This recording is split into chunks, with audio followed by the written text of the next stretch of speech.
방송에서 제공하는 투자 정보는 투자 판단에 대한 조언입니다. 방송에서 제공하는 주식의 가치, 가격 상승 및 가격 하락에 대해서는 방송사에서 보장하지 않습니다. 시청자 여러분 안녕하십니까. 오늘장 내일장 1부 출발하도록 하겠습니다. 서정덕입니다. 지금도 하락을 이어가고 있는 모습인데 증시가 큰 폭의 조정이 나오고 있습니다. 어제에 이어서 오늘도 하락하면서 우려가 다시금 나오고 있습니다. 12월 산타 랠리는 지금 이야기가 쏙 들어간 상황인데 일단은 미중 간의 휴전이 정말 약발이 다 한 건 아닌가라는 의심마저 나올 정도로 오늘장 굉장히 어렵습니다. 휴전이 쉽지 않을 것이라는 이야기가 대두가 됐는데 이 호재성 재료가 오히려 지금 악재로 변화하고 있는 모습입니다. 인식 자체가 지금 악재로 되고 있고요. 미국 국채 금리 우려가 나오고 있습니다. 장단기 금리가 지금 역전됐다, 역전될 것이다. 이것은 경기 침체 시그널이다. 여러 가지 또 우려 섞인 목소리만 나오면서 우려 계속되고 있는 우려 속에서 우리 시장은 지금 상승 추세를 이어가지 못하고 결국에는 이틀 연속 급락세를 이어가고 있는 모습입니다. 전일 미국 증시는 아버지 부시 전 대통령의 장례로 휴장을 했습니다. 하지만 유럽 증시가 하락 마감을 또 했고요. 우리 증시, 아시아 증시 역시 밀리고 있고 고전하고 있습니다. 거래소는 현대차 관련주들, 전기, 전자업종 전체적으로 어려운데 현대차 관련주들만 지금 오르네요. 운송장비 업종, 통신주 제외하면 전반적으로 고전하고 있고요. 코스닥은 상승 종목 찾기가 어려울 정도로 전체적으로 파란불이다라고 해도 과언이 아닐 정도입니다. 대외 변수 호재에 기대며 12월 마무리되나 싶었습니다. 산타 랠리도 기대를 하고 있었는데 이 이야기들 지금 온데간데 없는 상황이고요. 이 시점에서 지금 비를 피해야 되는 것인가 조금 더 참아봐야 되는 것인가 이렇게까지 이야기가 나오고 있는 만큼 오늘장 굉장히 중요한 또 변곡점이 될 것 같습니다. 시장의 이슈 하나하나 짚어보면서 오늘장에 대한 대응 방향성 잡아가 보도록 하겠습니다. 헤드라인 뉴스부터 전해드립니다.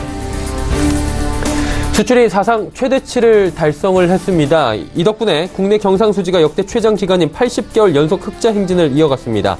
한국은행은 지난 10월 경상수지가 91억 9천만 달러 흑자로 지난 2012월 3월 이후 흑자 행진을 이어갔다고 밝혔습니다. 이는 석유 제품과 기계류 수출이 호조세를 이어간 가운데 중국인과 일본인 관광객이 조금씩 늘며 서비스 수지 적자가 개선된 덕분으로 풀이됩니다. 중국 정부가 미중 무역전쟁 여파 등으로 경기 둔화 우려가 나오고 있는 상황에서 실업률을 낮추기 위한 재정정책을 내놨습니다. 중국 정부는 우선 기업이 감원하지 않거나 감원 숫자를 줄이면 지난해 회사가 냈던 실업보험료의 50%를 돌려주기로 했고 창업담보대출과 청년 실업자 적용 범위를 확대키로 했습니다. 북한이 영저동 미사일 기지를 확장하고 있다는 외신 보도가 나왔습니다. 미국 CNN 방송은 자체 입수한 위성사진을 인용해 북한이 영저동 미사일 기지와 그동안 공개되지 않았던 인근 시설을 계속 가동 중이며 기존 기지에서 11km 떨어진 곳에 신규 시설을 건설하고 있다고 보도했습니다. CNN은 이 위성사진들은 북한이 산간 내부 지역에 있는 핵심 장거리 미사일 기지를 상당히 확장해 왔다는 것을 보여준다며 지난해부터 매우 큰 규모의 지하시설을 건설해 왔다는 것을 보여준다고 설명했습니다. 유엔 총회에서 북한에 대한 핵 프로그램 포기를 촉구하는 내용이 포함된 결의안 3건이 채택됐습니다. 유엔은 오늘 총회를 열고 포괄적 핵실험 금지 조약 권고 결의안을 찬성 183표, 반대 1표, 기권 4표로 채택했습니다. 결의안은 북한이 2006년 이후 안보리 결의들을 위반하며 진행한 6차례 핵실험을 가장 강력한 용어로 규탄한다며 북한에 완전하고 검증 가능하며 또 불가역적인 비핵화를 촉구하는 입장을 재확인했습니다. 국내 증시 흐름 살펴보도록 하겠습니다. 코스피입니다. 어렵습니다. 1.63% 빠지면서 어느새 2100포인트 밀려 내려왔고요. 2067포인트대까지 지금 조정받고 있습니다. 하루간의 흐름 정리해보도록 하죠. 보시다시피 2091포인트부터 2067포인트대까지 지금 쭉 밀려 내려오고 있는 상황이고요. 전강 후약처럼 보이지만 전강도 아니었습니다. 코스피 종일 어려운 상황인데 수급 주체 만나볼까요? 외국인이 무려 3,242억 원 파는데 최근에 좀 돌아오나 싶었던 외국인이 어제 오늘 대량 매도에 나옵니다. 기관 역시 오늘 매수에 나서주지 않으면서 시장 어렵게 하고 있고요. 개인만 3,421억 원 사줍니다. 다음 살펴보도록 하죠. 삼성전자부터 LG화학까지 전체적으로 하락하는 가운데 삼성전자가 지금 4만 원 초반대까지 밀려 내려왔습니다. SK하이닉스 역시 6만 5천 원대 지금 터치하면서 우리나라를 대표하는 대장주들 전기 전자업종들 시총에서 굉장히 큰 비중을 차지하는 1, 2위 종목이 지금 부진한 모습 보이고요. 셀트리온, LG화학 역시 어렵습니다. 다음 살펴보도록 하죠. 현대차, SK텔레콤은 오늘 잘 달립니다. 이 하락장에서도 현대차는 3.72%나 올라가면서 11만 1,500원대에 거래가 되고 있고요. 5G 지금 상용화 기대, 내년에는 뭐 통신주가 잘 갈 것이다라는 이야기가 나오고 있는 상황에서 SK텔레콤 오늘도 올라가면서 2.3% 상승합니다. 다음 살펴보면 포스코, KB금융 하락하고 있는 가운데 네이버, 신한지주, 삼성물산까지 모두 빠지고요. 한국전력, SK 정도가 지금 보합권에서 시장을 간신히 버텨가고 있는 모습입니다. 다음 살펴보도록 하죠. 679포인트입니다. 무려 3%가 지금 급락하고 있는데 마치 10월의 데자뷰 같은 모습입니다. 이 정도까지 또 빠질 수 있을까 싶었는데 결국에 코스닥이 맥없이 지금 3%대까지 폭락하고 있는 상황입니다. 680선마저 붕괴가 된 상황인데 하루간의 흐름 정리해 보도록 하겠습니다. 보시다시피 698부터 679까지 고점 대비 20포인트가 지금 빠져 내려오고 있는 상황입니다. 다음 살펴보도록 하죠. 개인만 삽니다. 지금 수급이 양시장 모두 꼬여가고 있는 상황입니다. 개인만 지금 열심히 매수하고 있고요. 기관 외국인 열심히 팝니다. 그렇다면 시가총액 상위 종목들의 흐름 좋을 수가 없겠죠. 지수가 이만큼 빠지는데. 신라젠 전일 장 후반에 급등으로 마감을 했는데 오늘 그대로 다 반납을 하고 오히려 급락세로 이어가고 있습니다. 나머지 종목들 뭐 CJENM, 포스코, 캠텍, 메디톡스 할 것 없이 전체적으로 어려운 상황이고요. 6위부터 10위 종목들 살펴보도록 하겠습니다. 자, 펄어비스 한 종목 괜찮습니다. 나머지 종목들 뭐 3, 4% 하락은 예산일도 아닌 것 같습니다. 오늘 낙폭이 지금 시총 상위주들 엄청난데 11위부터 15위까지도 짚어봐야 될 것 같습니다. 시가총액 하위로 내려갈수록 낙폭 큰 종목들이 더 많이 지금 포착이 됩니다. 제넥신 같은 경우에는 5.71%나 빠지고요. SK머티리얼즈도 지금 15만 원이 위태위태한 모습, 셀트리온 제약도 3%나 조정이 나오고 있는 모습입니다. 다음 살펴보도록 하죠. 원달러 환율의 흐름입니다. 원달러 환율은 지금 5원 올라가면서 1119원 10전에 거래가 되는데 어제 오늘 2거래일 만에 다시 1120원대 부근까지 올라오는 모습입니다. 금일폰 방송에서 제공해드리는 정보는 투자 판단에 대한 조언일 뿐입니다. 해당 주식의 가치와 수익률 보장해드리지 않는다는 점 참고해 주시길 바랍니다. 오늘 장 이슈 바로 짚어보도록 하겠습니다. 대신증권 투자전략팀의 이경민 연구원입니다. 안녕하십니까? 네, 안녕하십니까? 예, 코스피 또 조정이 나오고 있는데 코스피뿐만이 아니라 코스닥 양시장 모두 지금 불안한 모습, 급락세가 이어지고 있습니다. 결국에는 미국발 악재가 또 터진 건데 어떻게 보십니까, 이 문제에 대해서? 네, 기대가 있었던 만큼 거기에 대한 실망감도 큰 것이 아닌가라는 생각을 하고 있습니다. 12월 1일, 그러니까 초반만 하더라도 미국과 중국 간의 정상회담에서 무역분쟁 협상, 그러니까 어느 정도 90일간의 휴전 국면으로 들어간다는 기대감에 좀 급반등을 하긴 했는데요. 이후 중국과 미국의 스탠스, 특히 미국의 스탠스를 보면은 굉장히 무역분쟁은 아직 끝나지 않았다라는 시그널들을 계속 던져주고 있습니다. 특히 오늘 같은 경우는 중국 화웨이 CFO가 캐나다에서 체포됐다는 소식이 전해지면서 미국과 중국 간의 갈등을 좀 더 이어진 모습들, 거기에 대한 불안감, 그리고 실망감, 이런 것들이 복합적으로 작용이 되면서 외국인 기관 순매도, 원달러의 반등, 이에 따른 매도 강화, 여기에다가 중국 증시가 개장하면서 낙폭이 커지는 모습들을 보이면서 좀 장중 낙폭이 계속적으로 확대되는 모습들을 보이고 있는 것이 아닌가라는 생각을 합니다. 특히 매년 연말 12월 달에는 코스닥이나 중소형주들의 수급이 굉장히 얇아지는 양상들을 반복하는데요. 이로 인해서 이 코스피보다는 코스닥이 낙폭이 더 크게 나타나고 있다라고 보고 있습니다. 그렇다면 지금 오늘도 문제지만 내일도 문제다, 그리고 모레도 문제다, 뭐 이렇게 보고 계신 분들이 많은 것 같습니다. 향후 시장 전망 어떻게 보십니까? 네, 일단 90일간의 무역 분쟁이 조금은 더 격화되진 않을 것이라는 기대감들은 남아있다라고 생각을 하고 있습니다. 물론 최근 미국과 중국의 스탠스가 다소 무역 분쟁은 아직 지속되고 있고 갈등 구도가 지속되고 있다는 것들을 보여주고는 있지만 기본적으로 12월 12일부터 15일까지는 실무진 협의가 예상되고 있어서 이런 데 따른 좀 협상 카드를 마련하기 위한 좀 강경 대응이 아닌가라는 생각을 하고 있습니다. 이런 부분들을 감안해 봤을 때 지금 당장 뭐 시장이 더 급락을 하기보다는 코스피 같은 경우는 2050선 전후에서의 지지력을 보여주지 않을까라는 생각을 합니다. 미중 정상회담을 통해서 두 정상 간의 무역 분쟁 확전 가능성을 좀 자제하자라는 부분들을 좀 확인했다는 만큼 지금 당장 무역 분쟁이 더 격화되거나 그러기보다는 12일부터 15일까지 실무진 협상을 좀 지켜보자라는 스탠스가 좀 강해질 가능성이 높다라고 보고 있습니다. 이와 더불어서 12월 달에는 이제 중국의 경제 공작 회의라든지 그리고 미국의 새로운 2019년 예산안이라든지 그리고 인프라 투자라든지 이런 정책 동력들이 유입될 여지가 있기 때문에 지금 당장 큰 폭의 급락보다는 지금 현재 수준에서 좀 기간 조정을 거치지 않을까라는 생각을 하고 있습니다.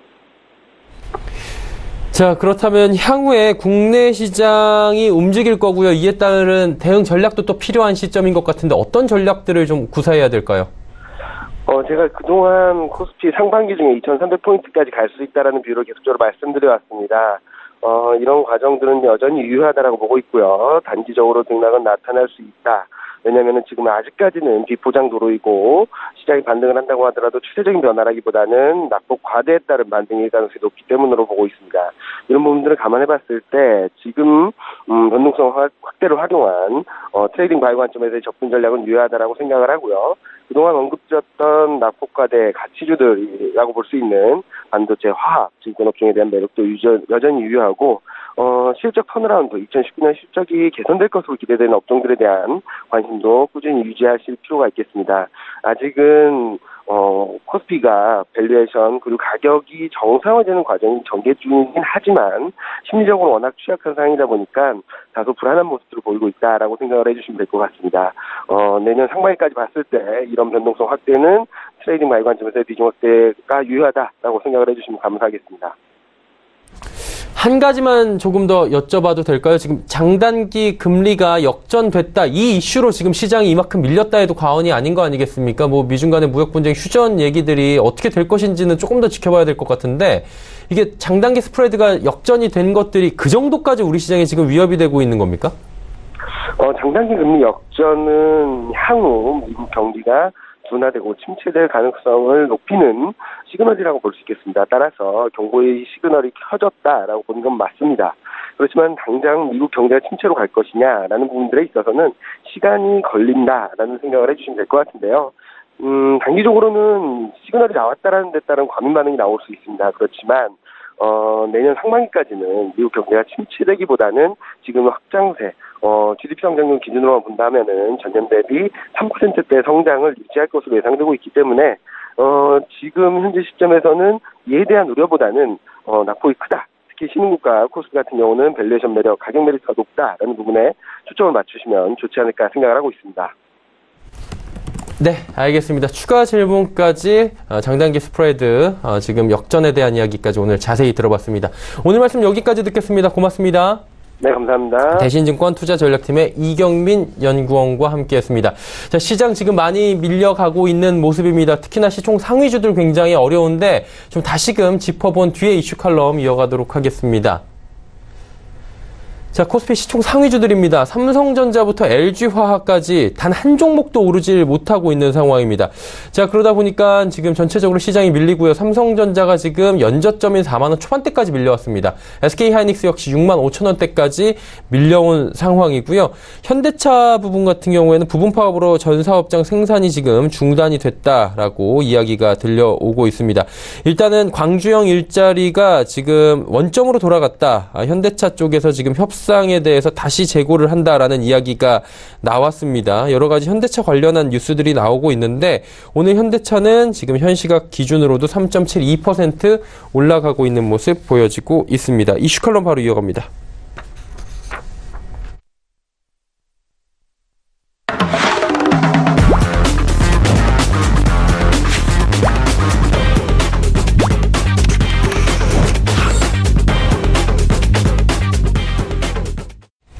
이슈 칼럼 이어가겠습니다. 키움증권 투자전략팀의 홍춘욱 박사 연결돼 있습니다. 박사님 안녕하십니까? 네, 안녕하세요. 오래간만입니다. 예, 오래간만에 인사드리는데 또 좋은 질문은 못 드릴 것 같은 게 참 그렇네요. 오늘 제가 어떤 질문 드릴지는 박사님 더 잘 알고 계실 것 같은데 시장 많이 어렵습니다. 무역 분쟁, 휴전 얘기 나왔고 좋은 재료들도 많았는데 결국엔 또 우리 시장 지금 힘없이 무너지고 있는 상황인데 어떻게 보는 게 좋을까요? 한국 시장에 대해서.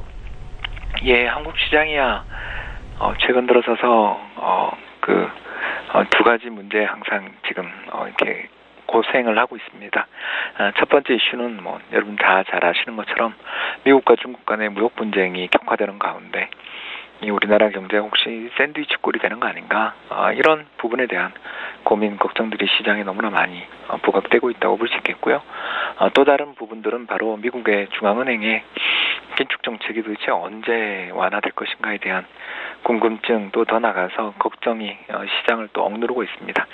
최근 들어서서 미국과 중국 간의 금융 또 이 무역 분쟁에 관련되어 있는 이슈들은 일회성 이슈 정도로 남아있고, 지금 사실 금융시장의 참가자들은 미국과 중국의 그런 무역 분쟁 이외에 미국의 장단기 금리차가 역전되는 등 경기가 앞으로 위축되고 더 나아가 불황으로 갈 때까지 중앙은행의 금리 인상이 지속된다면 이 불황에 시장이 어떻게 될 것인가에 대한 그런 우려를 하고 있다고 볼 수 있겠고요.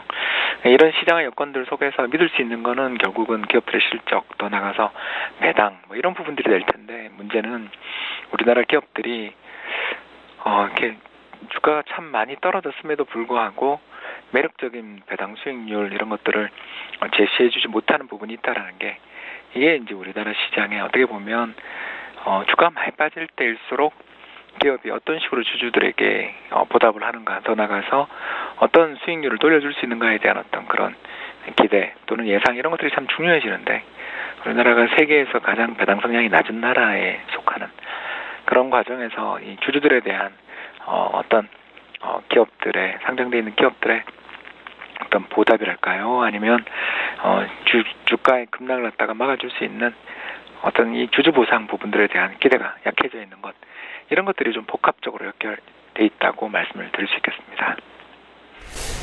국내 배당 성향 낮은 것이야 하루 이틀 얘기가 아닌 것 같은데, 이 정도까지 낮았는지도 놀라울 따름인데 계속 이렇게 낮은 겁니까? 이게 어떻게 봐야 되는 겁니까? 배당 성향이 낮다는 건? 예, 우리나라 주식시장이 너무너무 싸고 매력 있다라는 건 다 알고 있습니다만, 문제는 이런 싼 데는 또 다 이유가 있는 거 아니겠습니까? 그죠? 일단 우리나라 주식시장에서 우리 국내 투자자들의 수급 기반이 상대적으로 좀 약하다 보니까 외국인 지분율이 높고, 그래서 오늘처럼 외국인이 이렇게 반나절 정도에 3천억 이상 주식을 팔아버리면 우리 시장이 참 이게 버티기 어려운 그런 여건이라는 게 첫 번째 이유가 되겠지만, 가장 문제가 되는 것은 결국 우리나라가 작년 기준으로 해서 보면 배당 성향, 다시 말씀드려서 주당 한 10,000원 정도의 이익을 냈다면 그중에 얼마를 배당으로 지급하는가를 나타낸 게 배당 성향인데, 우리나라는 10,000원 정도 벌었다면 1,900원, 1,800원 정도만 주주들에게 돌려주는 상황이거든요. 그러다 보니까 아무래도 금융시장의 참가자들 입장에서 이게 배당을 보고 투자하고 또 배당에 따른 어떤 성장 이런 걸 보면서 하기보다는 주식 가격의 변화 방향, 즉 모멘텀이죠, 그죠? 그래서 시장 가격의 모멘텀에 따라 매매가 움직이는 그런 여건들이 출현한다는 게 우리나라 시장의 좀 가장 큰 특징이라고 볼 수 있겠고요. 이렇게 낮은 배당 성향들은 물론 이제 좀 개선되지 않을까, 저는 좀 그런 생각을 가지게 되는데요.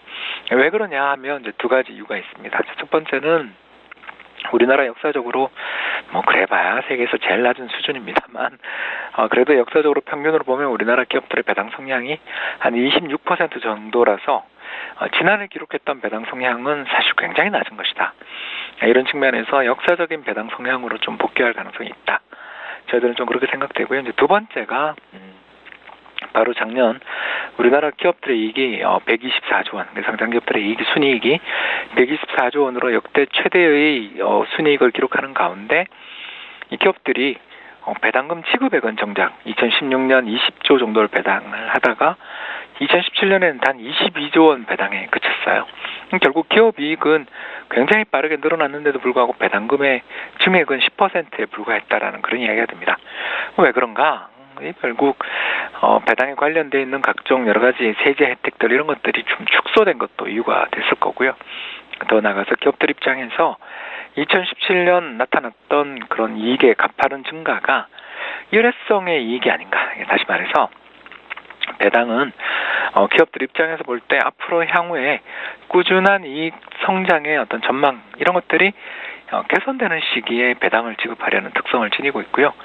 반대로 일회성의 기업 이익이나 일회성의 이익들이 증가했다 싶을 때에는 배당보다는 뭐 자사주 매입을 비롯한 다른 주주에 대한 보상을 선택하는 그런 경향이 있다고 말씀을 드릴 수 있는 거죠. 결국 지난해에 있었던 우리나라 기업들의 낮은 배당과 또 낮은 배당 성향은 지난해 기록했었던 우리 기업 이익이 이게 지속될 것인가, 그리고 더 나가서 기업들의 여러 가지 뭐 배당 관련돼 있는 세제 혜택들이 또 축소된 것, 이런 것들로 인해서 벌어진 현상이었다고 볼 수 있겠습니다. 작년에 워낙에 낮았고, 그렇게 뭐 잘 찾아보면 올해는 배당이 좀 괜찮아지지 않을까 이런 생각도 갖게 되는데 어떻습니까? 2018년도 배당은? 예, 이게 뭐 아직 확정적인 건 아니고요. 저희들이 이제 애널리스트들의 이익 추정치들을 이렇게 쭉 컨센서스를 모아보면 대략 올해 연말 배당 수익률, 연말에 이제 배당 낙전의 주식을 보유하게 되는 경우에 한 2.3% 전후한 배당 수익률을 기록해서 2008년 글로벌 금융위기 이후에 이제 최고 수준의 배당 수익률을 기록하지 않을까, 저희들은 그렇게 생각을 하는데요. 이렇게 바라보는 이유는 뭐 잘 아시는 바와 같이 작년에 기업 이익이 일회성으로 좋아진 거 아닌가라는 생각을 했지만, 올해 뭐 주가는 빠졌지만 작년보다 올해 기업들, 상장 기업들의 이익이 더 늘어날 가능성이 현재로서는 상당히 높지 않냐, 이렇게 저희들은 보고 있고요. 이렇게 기업들의 이익이 작년 대비 올해 늘어나게 된다면 아무래도 2년간의 이익 유보가 너무 크니까, 그에 따라 기업들 입장에서는 2017년 지급했었던 22조 원 상당의 배당금 지급보다 올해 배당금 지급을, 다시 말씀드려서 올해 배당락 기준으로 해서 이제 내년에 이사회 의결을 걸쳐서 이제 지급하게 되는 시점에 4월, 3, 4월에 지급하게 될 때, 그때 나오게 될 배당금의 수준이 2017년 지급된 것보다 더 많이 나오지 않겠느냐라고 저희들은 생각을 해보는 거고요. 더 나가서 최근 들어서서 우리 한국은행이 금리를 인상하긴 했습니다만, 한국은행의 금리 인상이 뭐 계속 앞으로 지속되기보다는 이제 좀 동결의 가능성들을 저희들은 상당히 높게 보고 있고, 또 이렇게 되다 보면 결국 최근에 시장 금리가 상당히 많이 빠지고 있지 않습니까? 그러니까 금리가 정부 정책 금리가 인상됐음에도 불구하고 오히려 시장의 금리들이 좀 빠지는 흐름에 있다는 걸 생각해 보면, 올해 연말 기준으로 해서 저희들 보기에는 우리나라 시장의 배당 수익률이 이 정부가 발행하는 국고채 금리라든가, 이건 뭐 지금 1.9%까지 떨어져 있으니까 국고채 금리 3년보다는 이제 배당 수익률이 더 높아질 수 있는 여건이 출현하는 거고요. 더 나가서 회사채 수익률 역시 최근에 2.3%대까지 떨어졌지 않습니까? 이런 것들을 생각해 보면 현 주가 랩에서 조금만 더 떨어지더라도 채권에 투자해서 기대되는 이자 수익보다 주식을 보유한 데 따르는 배당의 수익률이 높아지는, 역사상 이런 일은 처음이었는데 이제 이런 일들이 벌어질 수 있는 여지들은 생겼다고 볼 수 있겠습니다. 물론 그 걱정거리가 없는 건 아닙니다. 이게 배당의 지급의 어떤 안정성이랄까요? 더 나가서 이런 배당금을 지급하려는 기업들의 태도들이 정말 어떤 방향으로 움직일 것인가에 대한 신뢰가 아직 강하지는 않다라는 것, 충분히 뭐 저희도 공감을 하지만, 워낙 주가는 많이 빠져 있는 상황인데 비해서 지난해 기업 이익, 올해 기업 이익이 이렇게 역대급으로 나오고 있다는 점을 생각하면, 일단 배당에 관련돼서는 지난해 기록했었던 배당 성향 19%보다 높아질 가능성이 있고, 더 나아가서 절대적인 배당금의 지급 규모도 늘어날 여지들이 있지 않을까, 저희들은 그렇게 생각을 하고 있습니다. 네. 배당감이 그렇다면 이제 좀 크게 늘면 좋겠다, 이런 생각이 듭니다. 주주들이 사실 뭐 주가가 오르는 것도 지금 바라고 있는 건데, 그 와중에 배당금까지 나오면 꽉 먹고 알 먹고가 될 것 같은데, 늘어날 그런 공산들은 있습니까? 계속해서 지속적으로? 사실 좀 이거를 신뢰하지를 못하고 있다라는 게 현실이고요. 왜 그렇게 신뢰를 못하고 있는가? 이렇게 우리가 생각을 해보면, 결국 최근 들어서서 기업 이익 전망이 많이 약화된 것은 사실이거든요. 특히 어느 업종 중심으로 해서 이익 전망의 어떤 하향 조정이 좀 컸었나? 그러니까 향후 12개월에 결국 내년 이익이죠, 그죠? 내년 이익에 대한 어떤 애널리스트들의 이익 전망의 훼손이 가장 컸었던 업종을 이렇게 살펴보면, 이건 물론 코스피 200 기업 중심으로 해서 저희들이 좀 살펴본다면, 결국 건강관리 업종, 헬스케어 업종이 최근에 이익 전망에 좀 훼손이 좀 상대적으로 이 회계 논란도 있고 그러면서 있었던 부분이라고 볼 수 있겠고요. 더 나아가서 이제 최근에 가장 좀 악재랄까 걱정이 바로 우리나라 주식시장에서 가장 비중이 큰 IT 업종의 이익 전망이 최근에 좀 하향 조정이 이루어지고 있다라는 게 걱정거리입니다. 한 달 동안 한 4% 가까운 이익 전망의 하향 조정이 있었고, 또 금융업종도 상당히 중요한 업종이고 또 역시 비중도 큰데 여기도 또 한 1.6% 정도 이익 전망의 하향 조정이 나타나고 있다는 것은 분명히 우리나라의 이익 전망의 훼손들이나 이런 것들이 분명 이게 나타나고 있고, 또 이렇게 이익 전망이 가파르게 훼손되는 경우에는 기업들 입장에서 배당이라는 것은 결국 보유하고 있는 현금을, 사내에 있던 현금을 사외로 유출시키는 거잖아요.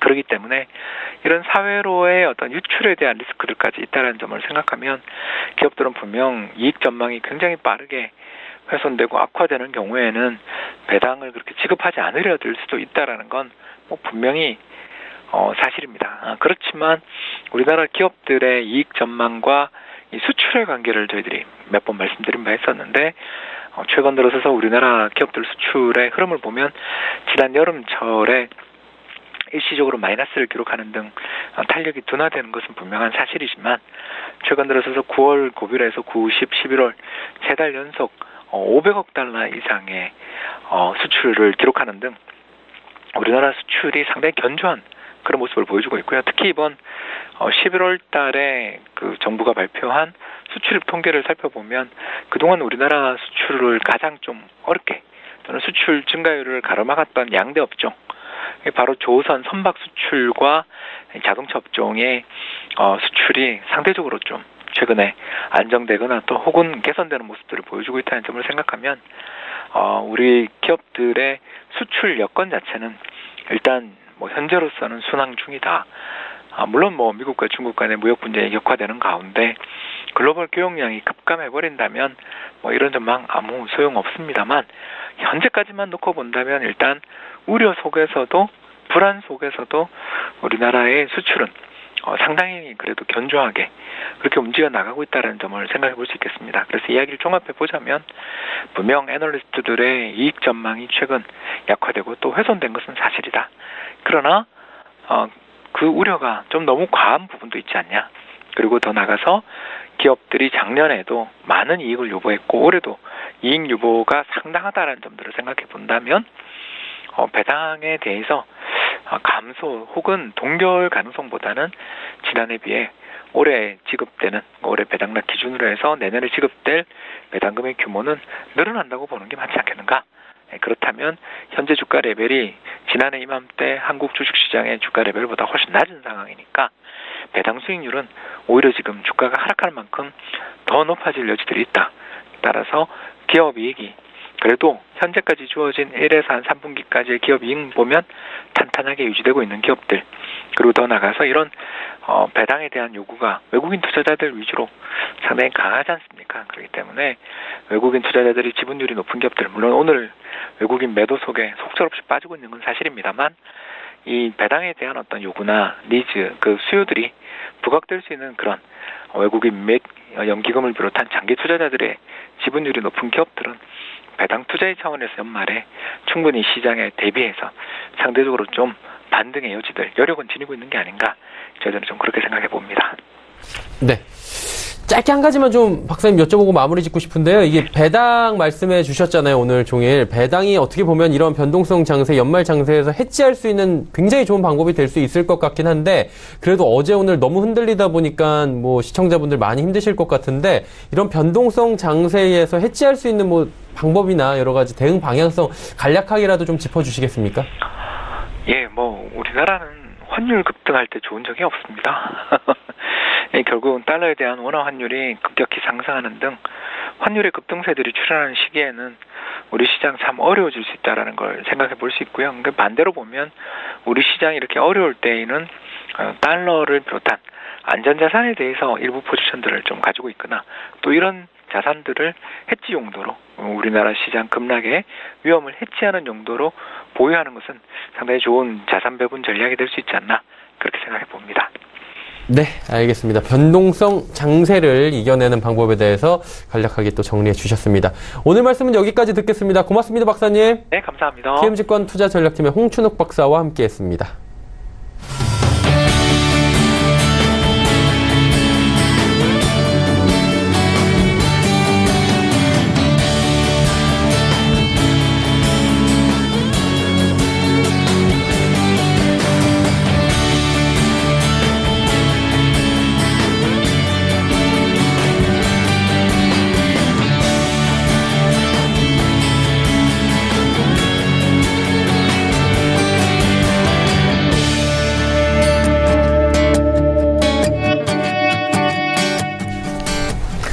오늘장 일장 1부 함께 하셨습니다. 잠시 뒤 2부 예고해드리도록 하겠습니다. 시장에 대해서 오늘 특히나 좋지 않은 시장에 대해서 진단을 해봤습니다. 이제 2부에서는 종목을 조금 더 자세히 이야기 나눠보도록 하겠습니다.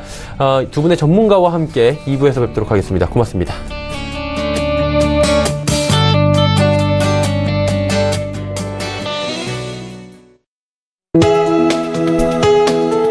본 방송에서 제공하는 투자 정보는 투자 판단에 대한 조언입니다. 방송에서 제공하는 주식의 가치, 가격 상승 및 가격 하락에 대해서는 방송사에서 보장하지 않습니다.